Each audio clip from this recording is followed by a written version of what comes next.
Huwag mong turuang maging tamad yung anak mo.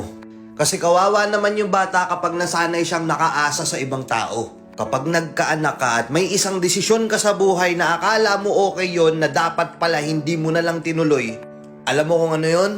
Yung mentality natin na hindi na natin ipaparanas sa mga anak natin yung hirap na dinanas natin.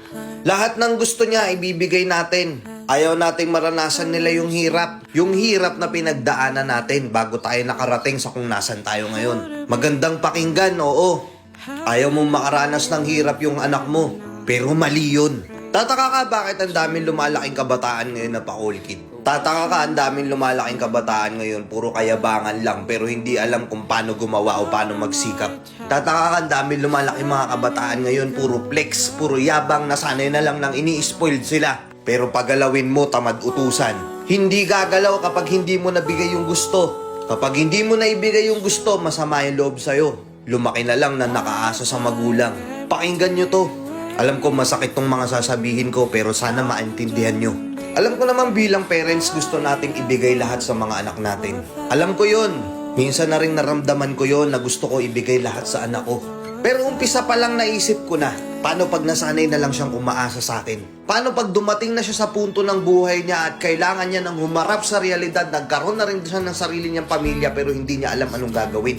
Hindi niya alam paano kumita ng pera. Hindi niya alam yung sakripisyo. Hindi niya alam yung pagod. Hindi niya alam yung hirap. Kasi tinuruan natin siyang makuha lahat ng gusto niya sa isang hiling niya lang. Sinanay natin siya na hindi natin ipaparanas sa kanya yung hirap. Dahil nga magulang tayo, ang gusto lang natin, makitang masaya yung mga anak natin, ibinibigay natin lahat, pero hindi natin namamalayan habang tumatagal, mali pala yun. Panting na tinuro sa akin ng tatay ko, yung tatay ko kasi galing din sa hirap yun eh.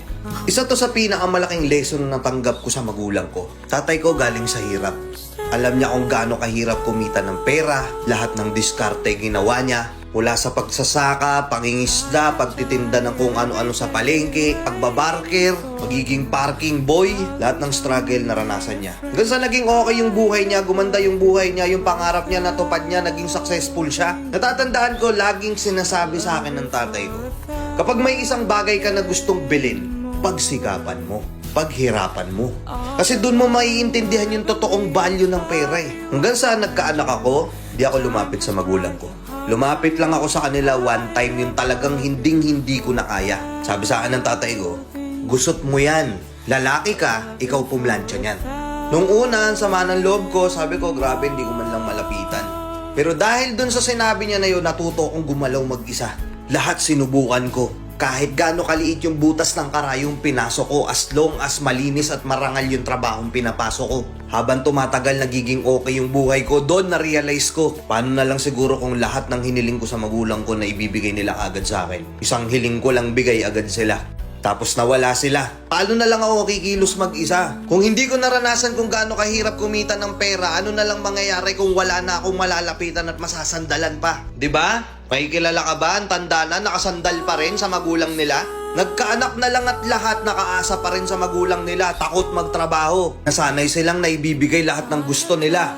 Kaya nung nagkandaloko-loko na, nung nag-struggle na, nung back to zero sila, hindi na nila alam kung anong gagawin nila. Ngayon nung medyo okay na ako, na-realize ko, lumapit ako sa tatay ko, nag-usap kami. Nagpasalamat ako instead na sumama loob ko sa kanya. Sabi ko pa, salamat. Salamat kasi kung hindi nyo ako pinilit itulak tumayo sa sarili kong paa, baka hanggang ngayon ako nakadapa pa rin. Ang sarap sa pakiramdam na lahat ng nabili ko, lahat ng perang nahawakan ko galing ngayon sa pinaghirapan ko. Hindi ko inasa sa ibang tao. Kaya kahit dumating yung punto na wala na ako halos malapitan, kaya kong tumayo sa sarili kong paa. Nakuha nyo? Yung iba dyan sasabihin, grabe ka naman, di paparanas mo rin sa anak mo na maghirap siya. Hindi naman. Gagabayan ko pa rin siya pero may limitasyon. Ibibigay ko yung pangangailangan niya. Kapag nagawa niya yung isang bagay na pinapagawa ko sa kanya, may reward pa rin siya. Pero hindi ko ibibigay yung isang bagay na gusto niya nang hindi niya pinaghihirapan. Yung hingi na lang ng hingi.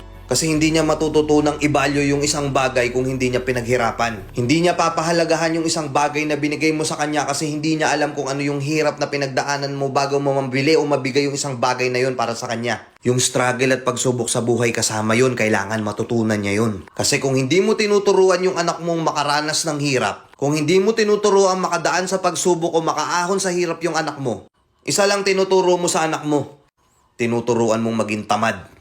Kuha. Ayun lang, medyo napakahaba na itong content na to. Pero sana nakaabot kayo dito sa dulo. At kung nakaabot ka dito sa dulo, congrats, may reward ka sa akin sa Pasko. Ah? Let's go and peace out.